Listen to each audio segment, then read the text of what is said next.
ಆಗಿದೆ ಇವತ್ತು. ಹಾಗಂತೇಳಿ ಅವರು ಸಜ್ಜನ ಅಂತ ನಾವು ಅನ್ನೋದವ್ರನ್ನ ಮಾತ್ರ ಪ್ರಶಾಂತ್ ಭೂಷಣ್ ಅವ್ರು ಹೇಳ್ತಾ ಇದ್ದಾರೆ.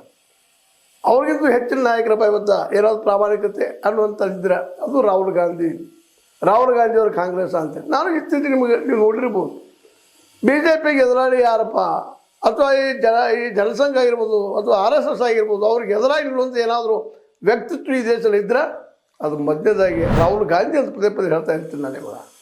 ಅದು ನೀವು ಅಲ್ಲಗಳಿಬೋದಿಲ್ಲ ಅಂತಲ್ಲ, ಅದು ಪ್ರಜಾಪ್ರಭುತ್ವ, ನಿಮ್ಮ ಅಭಿಪ್ರಾಯ. ಬಟ್ ಪ್ರಾಮಾಣಿಕ ಅದರಲ್ಲಿ ಎರಡು ಮಾತಿಲ್ಲ. ಹೌದು, ಪಾರ್ಟಿ ನಡಿಬೇಕಾದ್ರೆ ಪಾರ್ಟಿ ಫಂಡ್ ತೊಗೊಳ್ತಾರ, ಎಲ್ಲರೂ ತೊಗೊಳ್ತಾರೆ. ಇವತ್ತು ಪಾರ್ಟಿ ಫಂಡ್ ಯಾರು ಹೆಚ್ಚದ ನಾವು ವಿಚಾರ ಮಾಡಿದಾಗ ಇವತ್ತು ನಮ್ಮ ಕಣ್ಣಿಗೆ ಕಾಣೋದು BJP 100 ಪಟ್ಟು ಕಾಂಗ್ರೆಸ್ಸಿಂದ ಹೆಚ್ಚಿನ ಪಾರ್ಟಿ ಫಂಡ್ ವಸೂಲು ಮಾಡ್ತದೆ.